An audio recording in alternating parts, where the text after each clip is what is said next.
야고보서 4장 우리 6절로 우리 12절까지입니다. 우리 함께 찾으셔서 교독으로 나누실 거요. 12절 합독하겠습니다. 그러나 더욱 큰 은혜를 주시나니 그러므로 일러스되 하나님이 교만한 자를 물리치시고 겸손한 자에게 은혜를 주신다 하였느니라.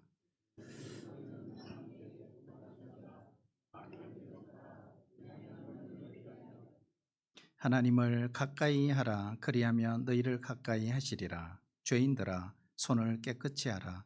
두 마음을 품은 자들아 마음을 성결하게 하라.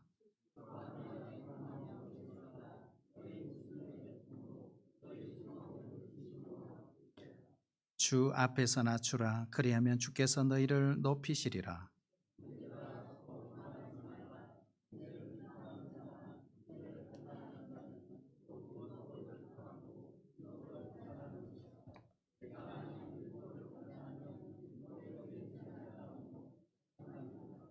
입법자와 재판관은 오직 한 분이시니 능히 구원하기도 하시며 멸하기도 하시느니라. 너는 누구이기에 이웃을 판단하느냐. 아멘. 우리 9월달 첫째 주일입니다. 여러분 9월 한 달 영적으로 정말 비상하시기를 축복합니다.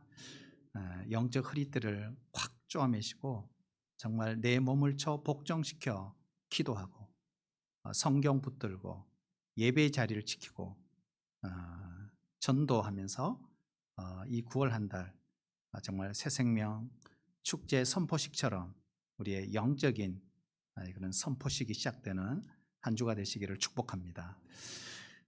우리 지난 한 주간 3박 4일 일본 잠깐 다녀왔습니다. 다녀온 소감, 우리 대한민국 너무 좋다. 살기 좋고 먹기 좋고 치안 안전하고 어디 가도 우리를 보호해 주는 참 좋은 나라다 이런 생각을 했어요. 하여튼 하나님의 축복, 정말 하나님의 은혜를 정말 우리 민족이 많이 받았구나. 3박 4일 동안 시골, 농촌, 어촌, 도시,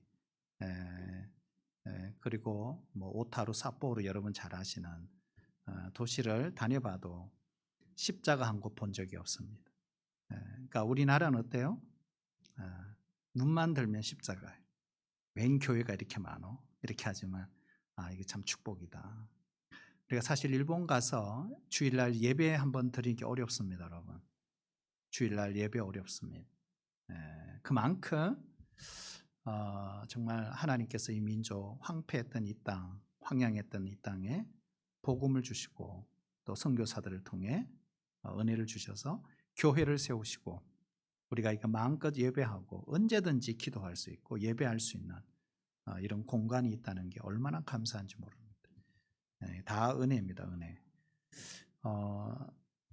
여러분 우리 9월달 시작하면서 저도 그렇습니다. 참 하나님 정말 은혜가 필요하지만 풍성한 은혜가 필요합니다.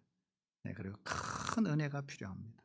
졸졸 흐르는 졸졸물이 아니라 그냥 팍 터지는 소낙비와 같은 그런 은혜가 필요합니다. 이런 마음으로 오늘 같이 말씀을 서로 나누었으면 좋겠습니다. 우리가 사람이 살아가는데 절대적인 필요 조건들이 있습니다. 예를 들면 그죠? 공기죠, 공기.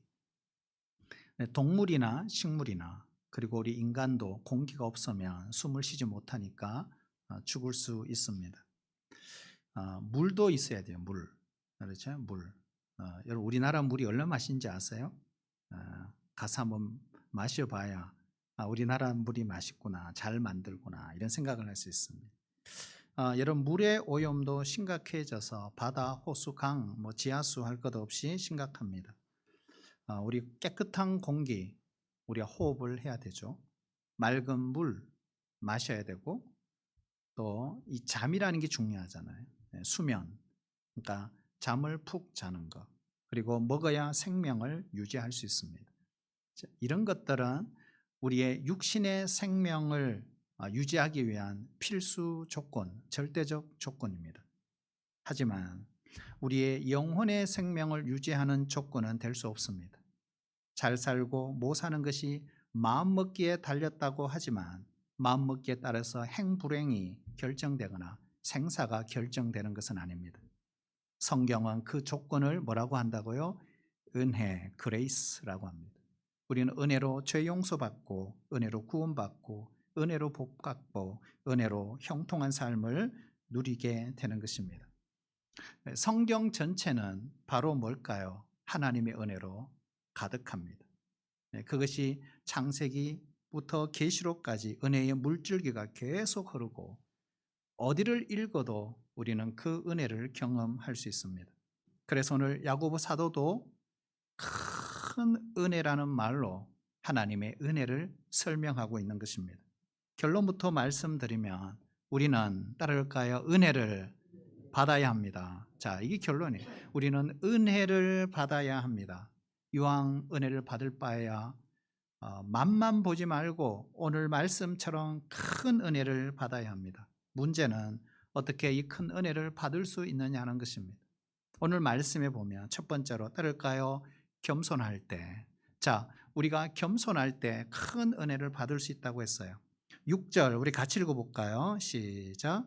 그러나 더욱 큰 은혜를 주시나니 그러므로 일러스되 하나님이 교만한 자를 물리치시고 겸손한 자에게 은혜를 주신다 하였느니라. 아멘. 자, 오늘 읽어보시면 하나님의 약속이 있죠. 그 약속이 뭐죠?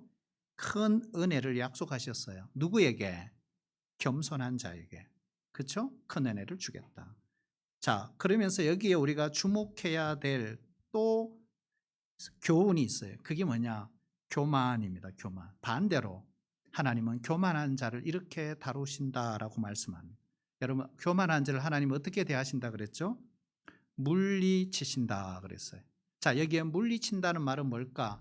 하나님이 그 교만한 자를 마치 적으로 여기고, 그죠? 그 사람을 적으로 여기고 대적하고 물리친다. 이런 뜻입니다. 한때 사울 왕, 이스라엘의 초대 왕, 그는 지혜로웠습니다. 총명했습니다. 그리고 지도력도 탁월했습니다. 그러나 자기 지위가 높아지면서 점점 교만해지기 시작했어요. 나중에 사무엘이 기름 부었지만 죽는 날까지 사울을 다시는 찾아가지 아니했다라고 했어요. 하나님도 사울을 이스라엘의 왕으로 삼으신 것을 후회하셨다고 했습니다. 단 한 가지 이유, 그게 뭐예요? 교만이었어요.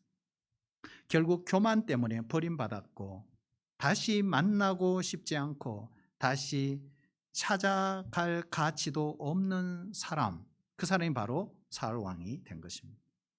여러분, 교만이 뭘까요? 교만은 이거죠. 하나님 없이도 내 힘으로 할 수 있다고 하는 게 교만입니다. 네, 그래서 우리가 이사야 2장의 말씀, 인생을 의지하지 말라. 그렇죠? 여러분, 하나님 없이도 성공할 수 있고, 하나님 없이도 잘 살 수 있고, 하나님 없이도 출세할 수 있고, 하나님 없이도 행복할 수 있다고 하는 생각, 삶의 태도, 그것이 교만인 것입니다. 큰 나무, 큰 제목일수록 자기를 꺾어요. 그리고 낮춥니다. 하나님은 그런 사람을 부르시죠. 그리고 쓰십니다. 자기가 제일이라고 생각하고 남을 없인 여기는 것, 이것이 교만이잖아요. 나보다 남을 낮게 여기는 것은 반대로 겸손이지만 남을 멸시하고 얕잡아 보는 것은 교만입니다. 자기만이 옳다, 내가 제일 잘 믿는다 여기고 생각하고 행동하고 말하는 것, 이것도 교만입니다. 성경을 보시면 믿음이 깊은 사람일수록 자신을 낮추었어요. 여러분, 바울은 자신을 배설물, 만삭되지 못하여 태어난 자, 만물의 찌꺼기, 죄인 중에 괴수, 그리고 심지어 종이라고 자기가 동원할 수 있는 모든 단어를 총동원하여 자신을 낮추었어요. 아브라함, 믿음의 조상, 모세, 친구처럼 하나님과 직접 대면하여 교제했던 사람. 그러나 그든 누구도 단 한 사람도 내가 제일 잘 나가, 하나님을 가장 잘 믿어 자랑한 일 한 번도 없습니다. 왜 그랬을까? 왜냐하면 따를까요? 주 앞에서 살았기 때문에. 주 앞에서 살았기 때문에. 10절 말씀에 보면 같이 한번 읽어볼까요? 10절요. 시작. 주 앞에서 낮추라. 그리하면 주께서 너희를 높이시리라. 아멘. 자, 우리의 모든 행위는 누구 앞에서? 주 앞에서. 코람데오. 그렇죠? 자, 사람 앞에서의 우리 행동 어떨까요? 꾸밀 수도 있고 가장할 수도 있고 속일 수도 있고 위장할 수도 있습니다. 그러나 주님 앞에서는 불가능합니다. 나를 높이는 것 쉽지만 남을 낮추는 것 어렵습니다. 나를 낮추는 것 어렵죠. 자, 남을 낮추는 것 쉽지만 나를 높이는 것은 쉽죠. 그죠? 거꾸로죠. 남을 낮추는 것은 어렵다 쉽다? 남을 낮추는 것 쉽죠. 그러나 나를 높이는 것, 낮추는 것은 어렵다. 막 헷갈리네요. 자, 그러나 여러분 신자의 특징이 있어요. 그럼에도 불구하고 신자는 나를 낮추고 남을 높여주는 것이 신자다. 예를 들면 기도를 한번 예를 들어 볼게요. 여러분 기도는 누구한테 하는 거죠? 남편에게 하나요? 아니죠. 하나님께. 그래서 기도는 거룩한 언어 이렇게 표현합니다. 기도는 거룩한 언어예요. 왜요? 하나님께 하는 거예요. 그리고 하나님께 대한 고백이죠. 그러나 우리 생각은 이래요. 하나님이 내 기도를 들으신다고 생각하기보다는 사람들이 내 기도를 듣는다는 그 생각 때문에 사람들이 듣기 좋은 기도, 멋진 기도, 화려한 기도, 유창한 기도를 통해 사람을 조금 감동시켜 보고자 하는 그런 마음들이 있을 수 있다. 그러나 참 조심해야 되죠. 한번 달까요? 기도는 하나님이 들으십니다. 근데 여러분 우리가 더 조심해야 될 것이 있어요. 기도가 무기가 될 수 있다. 무기. 어떤 무기? 남을 공격하는 무기. 그래서 기도할 때 이런 거예요. 설교하시는 분도 있잖아요. 그래서 제가 고향교회에 강땡땡 장로님이 계세요. 지금은 오래전에 돌아가셨어요. 우리 그 지역의 유지입니다. 가장 잘 살았어요. 근데 이 장로님이 기도하시면 한 15분 하십니다. 창세기부터 시작해서 쭉 러시아, 일본, 미국, 캐나다 돌고 요한계시록까지. 그러고 오면 목사님도 주무시고 교인들도 다 쓸어가 버립니다. 노아 홍수로 다 쓸어버립니다. 아멘 하면 다 눈 비비고 이런. 그래 그런 거 보면 이 설교에서는 안 되잖아요. 그렇죠? 기도 안에 경고, 책만, 비난, 불평, 훈계죠. 이거 안 된다. 왜요? 기도는 무슨 언어다? 거룩한 언어. 누구에게? 하나님께 드리는 거잖아요. 그래서 기도를 잘 하려고 하지 마세요. 기도는 잘 하려고 하는 게 아니에요. 기도는 뭐예요? 진실이 중요하다. 기도로 남을 낮추고 자기 의의를 자랑하려고 해서는 안 된다는 거예요. 제가 교제하는 어떤 목사님은 가장 먼저 출근하고 가장 늦게 퇴근하는 목사님이에요. 화단에 물도 주시고 풀도 뽑고 화장실 청소도 하고 점검도 하고. 그분의 겸손 뭘까요? 꾸미거나 지어서 하는 게 아니잖아요. 몸에서 배어 나오는 것이고 마음에서 우러 나오는 것입니다. 그러니까 자기를 낮추어야 합니다. 그래야 오늘 말씀처럼 주님이 나를 어떻게 해요? 높여주신다. 내가 나를 높이고 자랑하고 내세우면 그것이 뭐예요? 추한 거예요. 나는 못났습니다. 나는 부족합니다. 나는 연약합니다. 이렇게 자신을 낮출 때 주께서 아니야. 너는 위대한 존재야. 너는 거룩한 존재야. 너는 나에게 필요한 존재야. 너는 내 아들이야. 이렇게 높여주시는 거예요. 성도 여러분, 우리 9월 한 달 큰 은혜 받고 사시기를 축복합니다. 하나님은 교만한 자를 물리치십니다. 그러나 겸손한 자에게는 큰 은혜를 주신다 약속하셨어요. 두 번째 따라할까요? 하나님께 복종할 때. 자, 하나님께 복종할 때 어떻게 해요? 큰 은혜 받는다. 7절 우리 같이 읽어보겠습니다. 시작. 그런즉 너희는 하나님께 복종할지어다. 마귀를 대적하라. 그리하면 너희를 피하리라. 아멘. 자, 우리가 은혜를 받으려면 무조건 뭐 해야 된다? 복종해야 한다.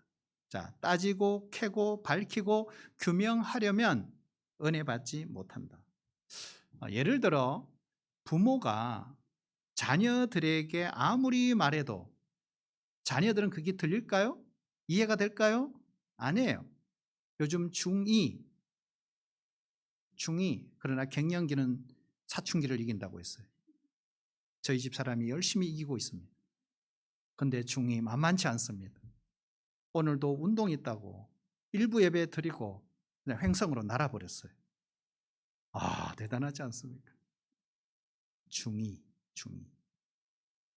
근데 여러분 아무리 이야기해도 어때요? 안 들리는 거예요. 부모의 말이 이해되고 받아들여지지 않습니다. 하물며 하나님이 우리에게 이야기를 했을 때, 말을 했을 때 여러분 그게 이해가 됩니까? 그게 받아들여집니까? 아멘이 됩니까? 이해하고 받아들이기 어려워요. 따지고 캐고 밝히고 규명해서 들리는 게 결코 아니라는 사실입니다. 그냥 믿는 거예요. 그냥 복종하는 거예요. 그러므로 우리가 긍휼하심을 받고 때를 따라 돕는 은혜를 얻기 위하여 은혜의 보호자 앞에 담대히 나아갈 것이니라 그랬어요. 긍휼을 하심을 받고 때를 따라 돕는 은혜를 받기 위해 은혜의 보호자 앞에 어떻게 나가라고요? 담대히 나가라. 여기에 담대히 나가라는 원문의 뜻은 우리가 생각하는 것 좀 달라요. 이렇게 돼 있어요. 무조건 두 손 들고 믿음으로 나아가라 이런 뜻입니다. 앞뒤 재어보고 좌우 살피고 조건 따지며 그러면 은혜 받지 못한다 이런 말입니다. 마귀는요 우리가 하나님의 은혜를 사모하고 은혜 받는 것을 방해합니다. 이런저런 이유를 만들죠. 핑계를 대죠. 그래서 은혜에서 떠나게 만들어요. 기도해도 찬양해도 설교해도 교회 봉사해도 기쁨이 없습니까? 짜증나요? 그것이 뭐예요? 마귀의 유혹이죠. 시험이죠. 우리가 은혜를 경험하지 못했을 때 일어난 현상입니다. 우리가 은혜의 눈을 뜨지 못하면요 신앙생활을 의무적으로 합니다. 무엇을 하든 힘들어요. 왜요? 자기 힘으로 하기 때문에 그런 거예요. 의무적으로 하는 것은 오래 할 수 없어요. 힘을 빼야 합니다. 가난한 마음으로 하나님께 나아가서 은혜를 여러분 구할 수 있기를 축복합니다. 은혜를 경험하는 사람은요 은혜의 힘을 알아요. 하나님의 은혜로 모든 것이 가능하다는 걸 알아요. 하나님의 은혜를 경험한 사람은요 복종이 쉬워요. 심지어 즐거워요. 그래서 오늘 본문에 하나님께 복종하라. 반대로 마귀는 대적하라. 마귀에게 대적하는 것도 겸손이에요. 하나님께 복종하는 것도 겸손이에요. 마귀가 우리를 넘어뜨리는 무기가 몇 가지가 있어요. 그것은 씨 뿌리는 자의 비유에서 잘 나타납니다. 좋은 씨, 땅에 떨어졌지만 어떻게 하면 열매 맺지 못할까? 이런 질문을 해보셔야 돼요. 길가에 떨어지면 열매 맺지 못한다. 여러분 사람이 하나님의 말씀을 듣지만 마귀가 그 말씀을 받아들이지 못하게 하는 경우 그게 길가입니다. 말씀을 들을 때 무관심하게 듣고 넘어가게 만들고 다른 생각을 하게 만들고 그리고 자기 생각과 다른 것은 거절해버리는 것. 우리가 전도를 해보면 이런 사람들을 많이 만날 수 있어요. 돌밭에 떨어진 씨 역시 열매 맺지 못합니다. 처음에는 기쁘게 믿어요. 하지만 환난이 와요. 핍박이 와요. 믿음을 포기해버립니다. 마귀는 말씀대로 사는 사람에게 뭘 준다? 환난을 줘요. 그렇게 해서 뭐 한다? 두렵게 만들어요. 말씀대로 살지 못하게 합니다. 가시떨기에 떨어진 씨, 결국 이 씨도 열매를 맺지 못하잖아요. 말씀은 받았어요. 근데 문제가 있어요. 무슨 문제? 세상의 염려 그리고 재물의 유혹. 이것 때문에 말씀대로 살지 못하고 믿음을 포기하는 경우. 이때 마귀는요 이렇게 말해요. 말씀대로 살면 돈도 못 벌고 망할 것 같은 염려를 계속 심어주는 거예요. 돈을 벌려면 세상적인 방법으로 살아야 될 것 같은 생각을 반대로 불어넣어 주는 거죠. 마귀가 우리를 넘어뜨리는 방법이 바로 뭐예요? 두렵게 만드는 거예요. 이런 거죠. 정직하게 살면 돈을 제대로 벌 수 없어. 자녀 교육 제대로 할 수 없을 것 같은 염려 계속 불어넣는 거예요. 여러분 이럴 때 어떻게 해야 될까요? 담대하게 마귀를 대적하고 과감하게 그럼에도 불구하고 나는 말씀에 복종한다. 이런 마귀는 실제로 우리를 해치지 못해요. 다만 해칠 것 같이 우리를 위협하죠. 그래서 두려움에 빠지게 하고 하나님의 뜻을 저버리고 진짜 해를 당하는 것입니다. 그러나 그때 우리가 두려워하지 않고요, 말씀에 복종하면 아무런 해도 당하지 않는다. 믿으세요? 중요한 거예요, 여러분. 이게 오히려 마귀의 위협은요 그 순간 사라지죠. 우리 존 번연의 철로 역정, 여러분 이 철로 역정이 어떤 이야기죠? 예수 믿는 한 사람이 세상을 떠나서 천국을 향해 가는 여정을 우화적으로 그린 소설, 이게 철로 역정이잖아요. 주인공 누구죠? 크리스찬. 이 크리스찬이 가는 길에 보면 사자 2마리가 길 양편에 포효하면서 이렇게 나타나는 장소가 있어요. 얼마나 무섭게 덤벼는지 몰라요. 그런데 잘 보면 이 사자 2마리가요 다 쇠사슬에 묶여 있어요. 사자가 아무리 어르렁대더라도 길 한복판까지는 공격할 수 있다 없다? 없다. 그렇지 않은 그 한가운데로 똑바로 가면요 전혀 해를 당하지 않습니다. 사자는 단지 우리를 뭐한다? 두렵게 할 뿐이다. 그러나 만일 사자를 보고 무서워 다른 쪽으로 피하면 어떤 일이 벌어질까요? 반대쪽에 있는 사자에게 해를 당하는 거죠. 마귀는 우리를 직접 해하지 못합니다. 그냥 무섭게 해서 우리를 하나님께 복종하지 못하게 할 뿐입니다. 우리가 여기서 넘어가 하나님께 복종하지 못하면 진짜 해를 당하는 거예요. 그러므로 성도 여러분, 하나님께만 복종하시기를 축복합니다. 그때 큰 은혜가 오는 거예요. 셋째, 따를까요? 하나님을 가까이 해야 합니다. 8절에 보면요, 하나님을 가까이 하라. 그리하면 너희를 가까이 하시리라. 여러분, 하나님과 가까이 지내서요, 이런 구약 시대는 성과 속이 엄격하게 구분이 되어 있어요. 이게 무슨 말이냐면 인간이 하나님 앞에 서는 것 불가능했습니다. 인간이 하나님의 얼굴을 뵙는 것 불가능했습니다. 인간이 하나님의 이름을 부르는 것 불가능했습니다. 그러나 예수님이 오셨어요. 그리고 십자가에 돌아가셨고 그 돌아가는 순간 지성소, 성소 사이를 가로막고 있는 휘장이 찢어지고 우리가 직접 하나님께 나갈 수 있는 은혜의 길이 열린 거예요. 한마디로 구약시대는 신성 불가침이었어요.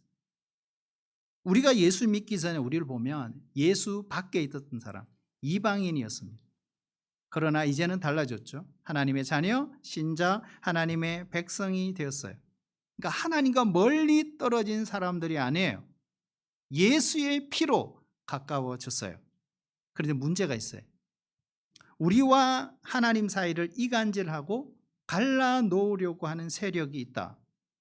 그 세력을 오늘 야고보 사도는 뭐라고 표현하고 있어요? 마귀라고 밝히고 있어요. 여러분, 믿음 생활은 남의 허물을 밝히고 찾는 것이 아니라 자신의 눈 속에 들보를 보는 것이 믿음 생활입니다. 남에게 돌을 던지기 위해서 손에 돌을 들고 있는 순간이 와서도 그 순간에도 죄 없는 자가 먼저 돌로 치라. 주님의 말씀을 기억하며 살아가는 사람이 신자입니다. 의인은 없나니 하나도 없으며 모든 사람이 죄를 범하였음에 하나님의 영광에 이르지 못하였다. 100% 죄인이다. 도저히 구원 얻을 사람이 못 됩니다. 우리가 형사법상으로 보면 우리가 수갑을 차서 죄를 범하지 않은 그것밖에 아니지 실제로 우리는 다 죄인이다. 범법자들이다. 남이 모르는 윤리적, 도덕적, 양심적 죄를 짓고 그걸 숨긴 채 살아가고 있을 뿐입니다. 그런데 우리가 어떻게 하나님과 가까워질 수 있나요? 그래서 성경은 이것은 은혜로밖에 설명할 길이 없다. 이렇게 말하는 거예요. 따라할까요? 다 하나님의 은혜입니다. 그거 다 뒤집어 놓으면요. 보통 일이 아닙니다. 여러분, 은혜가 무엇입니까? 은혜. 은혜를 정의 내리기 어려워요. 사람에게서는 은혜를 경험하기 어렵습니다. 그래서 예를 들 수도 없어요. 신자는 하나님의 은혜로 구원받았어요. 믿음을 가진 것도 하나님의 은혜입니다. 모든 것이 하나님의 은혜입니다. 하지만 사람의 언어로 은혜를 설명하는 것은 어렵습니다. 세상에는요, 은혜가 없어요. 은혜는 인간의 본성에 어울리지 않아요. 세상은 무자비해요. 세상은 실패와 실수를 용납하지 않아요. 약자를 더 너그럽게 여기지 않아요. 사람들에게 약점을 들키지 않으려고, 실수하지 않으려고, 실패하지 않으려고 치열하게 살아갑니다. 오늘의 친구가 내일의 적이 될 수 있죠. 은혜, 그러므로 사람의 언어로 설명할 수 없는 단어입니다. 받을 만한 해서 우리가 받은 것이 은혜가 아니에요. 우리가 경험할 수 있는 단어가 아니에요. 받을 자격이 없는 자인데 하나님이 거저 주신 거예요. 그래서 은혜라 그러는 거예요. 우리가 이 하나님의 은혜로밖에 설명할 길이 없어요. 어떻게 하나님을 알아요? 어떻게 하나님께 가까이 갈 수 있어요, 우리가? 하나님을 가까이 하는 방법, 우리가 기도와 말씀이 있죠. 예배가 있죠. 이것도 하나님을 가까이 하기 위한 꼭 필요한 것입니다. 그러나 그 이상 중요한 것이 있어요. 오늘 말씀 뭘까요? 따라볼까요? 손을 깨끗하게, 마음을 성결하게. 여러분, 큰 은혜를 받으려면 손도 마음도 깨끗하고 성결해야 됩니다. 왜요? 은혜는 깨끗한 거거든요. 거룩한 선물이거든요. 그 선물을 받으려면 그릇이 깨끗해야 합니다. 은혜 받는 그릇 무엇일까? 우리의 몸과 영혼입니다. 여러분, 구약의 제사, 특히 속죄 제사 1년에 한 번 드릴 때 가장 먼저 속죄 제사를 드리는 사람이 대제사장입니다. 그러니까 이거는 절차가 정말 중요하죠. 대제사장이 어떻게 해요? 몸을 깨끗이 하고 자신을 위해 먼저 속죄 제사를 드린 후 짐승의 피를 가지고 지성소로 들어갑니다.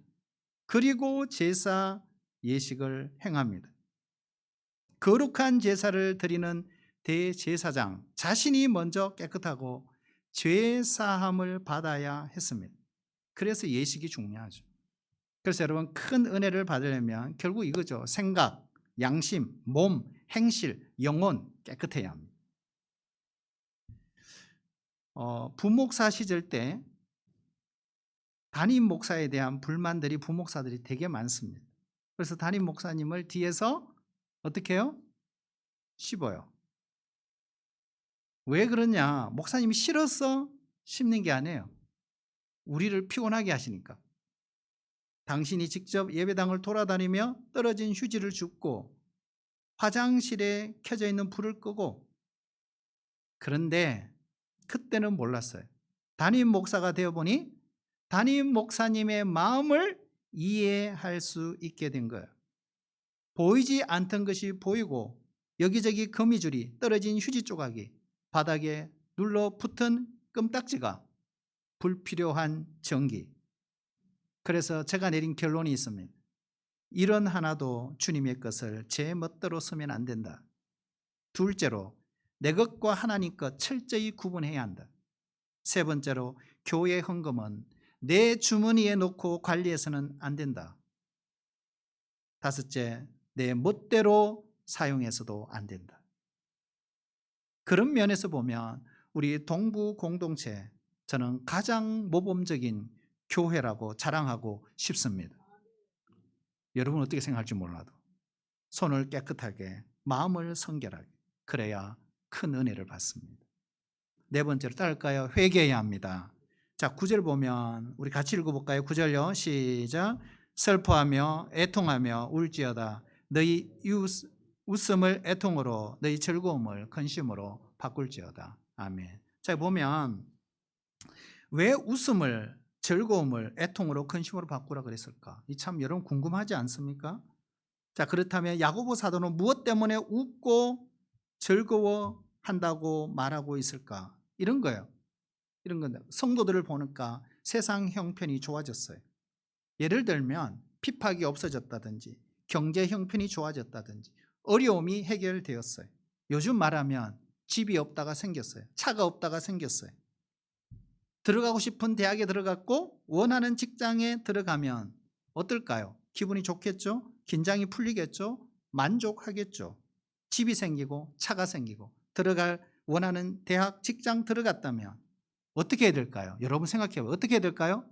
더 하나님의 말씀을 사모하고 더 기도해야 되지 않겠습니까? 그때 진짜 복이 오는 거예요. 더 큰 은혜를 얻지 않을까요? 여러분, 하나님의 은혜를 사모하는 데는 멈춰서는 안 됩니다. 우리가 어려울 때는요, 하나님의 은혜를 사모해요. 주님 도와주세요.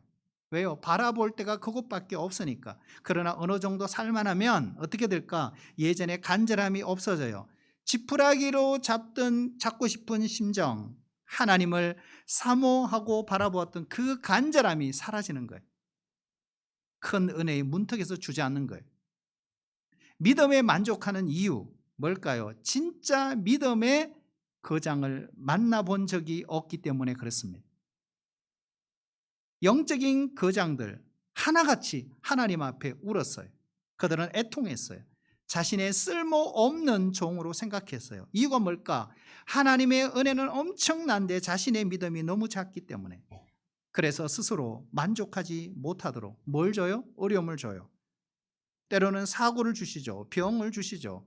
경제적 어려움을 주시죠. 애통하게 해요. 부르짖게 해요. 이때는 울어야 합니다. 부르짖어야 합니다. 그렇게 할 때 하나님의 큰 은혜를 받을 수 있습니다. 우리가 돌아갈 곳은 하나님이에요.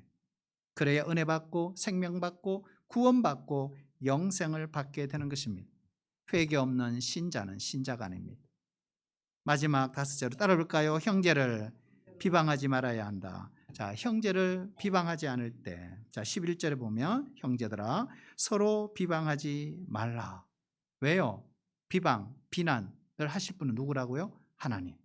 우리가 심판자가 아니다. 우리가 판단자가 아니다. 우리의 심판자, 판단자는 하늘에 계신 하나님 한 분이다. 이런 이야기잖아요. 자, 여러분 비방이라는 이 단어는요, 악한 의도로 형제를 헐뜯고 비난하는 언어 폭력, 이것이 뭐예요? 비방이라. 요즘 흉기를 사용해서 이렇게 사고를 당하는 계속 그런 일들이 일어나고 있죠. 그럴 때 우리가 상처를 받을 수 있습니다. 병원에 가서 치료하면 치료가 가능합니다. 생명을 잃을 수도 있지만 또 성형도 가능하죠. 그런데 여러분 언어 폭력은 그렇지가 않아요. 우리가 학교에서 그렇고 가정에서도 마찬가지입니다. 교회에서도 그렇고요. 이 언어 폭력이 한번 찔리면 핥히면 그 상처 치료 되게 어렵죠. 힘들어요. 그 여운이 오래가고 깁니다. 요즘에 우리나라도 이게 노인 인구가 점점점 많아집니다. 그래서 장수에 대한 연구가 한창입니다. 그런데 이 장수 비결을 연구하는 학자들이 하는 말이 있어요. 장수하려면 첫 번째 하지 말아야 될 거, 스트레스 받지 마라. 두 번째 뭘까요? 급한 성질을 누구뜨려라. 세 번째, 왕성한 활동을 하라. 네 번째, 자연식을 하라. 다섯 번째, 원만한 인간관계를 맺어라. 이렇게 됩니다. 다른 사람을 의도적으로 비난하고 비방하는 사람은 원래 자기 자신이 먼저 스트레스를 받습니다. 그래서 인간관계가 어려워지죠. 자, 인간관계가 깨어진 사람은 하나님과의 관계도 정상적으로 유지하기 어려운 것입니다. 미국 사람들을 가장 괴롭게 하는 병이 있다는 거예요. 그 병 중에 하나가 뭐냐? 소송병. 그러니까 미국 사람들은 걸핏하면 소송합니다. 예를 들어서 햄버거를 먹었는데 햄버거 속에 이물질이 들어갔어요. 근데 그걸 소송해서요, 수백억을 소송해서 이겨서 타는 뭐 이런 경우. 우리나라 사람은 뭘까요? 우리나라는 무고병이에요. 무고병에 무고죄, 여기에 시달리고 있고, 신원도 알 수 없고 이름도 알 수 없는, 누군지도 모르는, 까닭 없이 모르는 그 무고 사건으로 시달리는 사람들. 그러니까 허위 사실로 고통받는 사람들이 우리나라에 그렇게 많다고 그러죠. 은혜를 받은 우리에게는 상상할 수 없는 일들입니다. 그런 행위들은 은혜를 차단하고 받은 은혜를 소멸해 버리는 것입니다. 성도 여러분, 이 9월 한 달 큰 은혜를 받기를 원하는 우리 결단해야 됩니다. 다른 사람을 이해하고 인정해 주시기를 축복합니다. 칭찬하고 격려해 주시기를 축복합니다. 저와 가까이 지내는 목사님 중에 한 분은, 그분의 특징이 있어요. 그분은 격려를 너무 잘해요. 그러니까 만날 때마다 감탄을 할 정도. 어떻게 저렇게 격려를 하지? 정말 따라가려고 해도 어려울 정도. 격려의 대명사예요. 격려를 너무 잘하세요. 그게 바로 뭐예요? 큰 은혜 받는 비결이구나. 성도 여러분, 우리 9월 한 달 교만을 버리고 겸손합시다. 하나님께 복종합시다. 마귀를 대적합시다. 하나님을 가까이 합시다. 손과 마음을 깨끗하게 합시다. 성결하게 합시다. 형제를 비방하지 맙시다. 은혜에 눈뜬 사람들, 은혜를 경험한 사람들 다 되어서 이 한 달 큰 은혜 받고 살아가는 귀한 9월달 되시기를 주의 이름으로 축복합니다. 겸손한 자에게 은혜를 베푸시는 하나님, 날마다 하나님께 복종하며 마귀를 대적하게 하여 주옵소서. 하나님을 가까이 하고 매일 회개하며 형제를 비방하지 않고 더 큰 은혜를 받기를 원합니다. 은혜에 눈뜬 사람, 은혜를 경험한 사람 되게 하여 주옵소서. 예수님의 이름으로 기도하옵나이다. 아멘.